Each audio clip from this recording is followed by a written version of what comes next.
Gate drop for MX2, race 1, the Finnish Grand Prix. It was a great jump for Hurlings, but Glenn Coldenhoff on the standing construct KTM swept through into the first turn in pole position, grabbing the Get Athena hole shot, but turn 3, Jeffrey Hurlings was already through. Tixier went down towards the end of the first lap, and he would have to make a historic ride through the, or a heroic ride through the field, I should say, to get back somewhere into the points. Behind them, Tonkov, Boutron, Ferrandis, and the rest were having their own battle, including also the Finn, Harry Kulas. Harry Kulas was having to make his way from 11th position, but Tonkov, the 59, was in that battle for 7th place with the number 122, Dylan Ferrandis. The two Wilvo Nastan JM Racing guys fought over 4th place. That's Nichols and Fevre, with Nichols going through. And about half a lap later, Fevre would have to pull out with a gearbox problem. Hurlings was up front, running away from it. But this guy here, Coldenhoff, was second, but Hurlings took the win.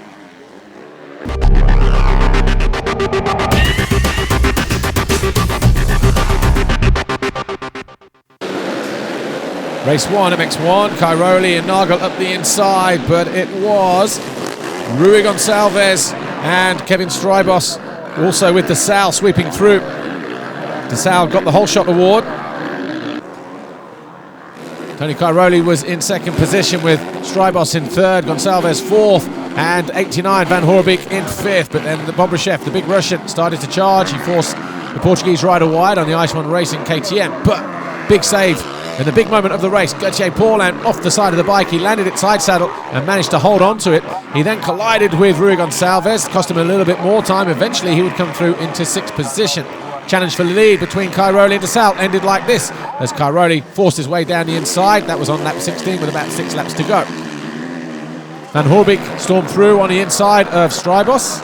That put him into 4th place, but DeSalle was in 2nd, Adika 3rd, Van Hoorbeek 4th. It was a win for Cairoli though.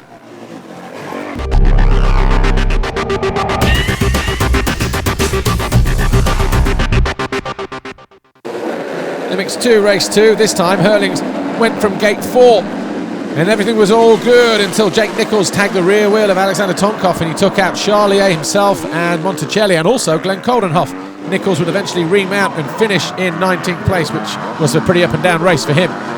Hurlings though found himself challenging Boutron and eventually would go after Dylan Ferrandis, who offered little or no resistance at the end of the first lap. And after that, Hurlings was through. Ferrandis then was holding off the battle for 2nd. Boutron stormed down the inside to snatch it briefly.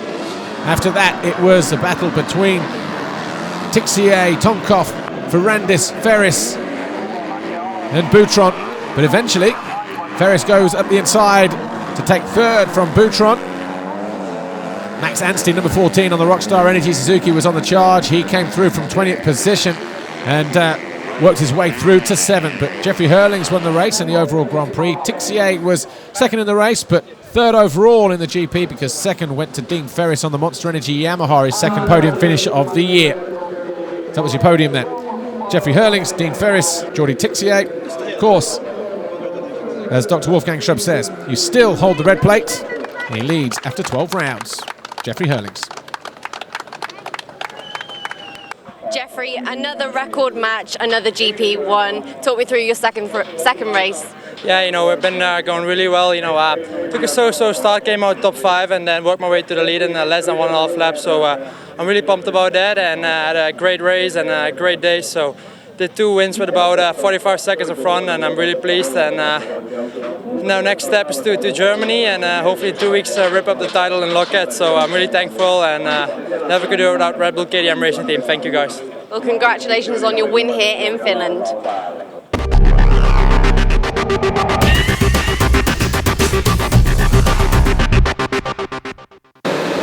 MX1 race 2 turned out to be quite an eventful one.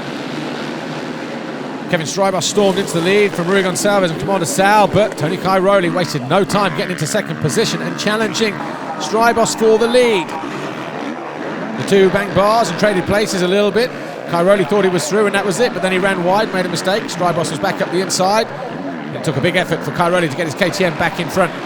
Meanwhile, Gonçalves was down in 4th place, challenging with Sean Simpson and Jeremy Van Hoorbeek, but Tommy Searle sprung out of nowhere and also went flying away past Gauthier Paulin, Van Hoorbeek, and eventually Rui Gonçalves. That put him into 4th place, challenging DeSalle for 3rd. He made the pass here going through turn 1, but then a little bit later, DeSalle obviously felt that he was hard done by.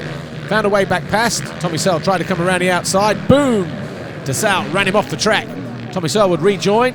They would go at it again, and eventually DeSalle would put him down for good. Tony Cairoli won the race from Strybos. DeSalle was 3rd, Paul 4th, Van Horbeek was 5th. And the overall Grand Prix was Tony Cairoli, Clement DeSalle 2nd, and Kevin Strybos 3rd. Heikki Mikkola handing out the trophy to Tony Cairoli, of course, a 4-time world champion in his day. Well, for Tony Cairoli, that was the 8th Grand Prix victory of the season for him. He opens up a 99-point lead at the top of the table. So Gauthier Paulin now losing touch. Tony Cairoli taking one more step closer to that 7th world title. He still holds a red plate. He leads the championship, as we said, 99 points, and he wins the Finnish Grand Prix.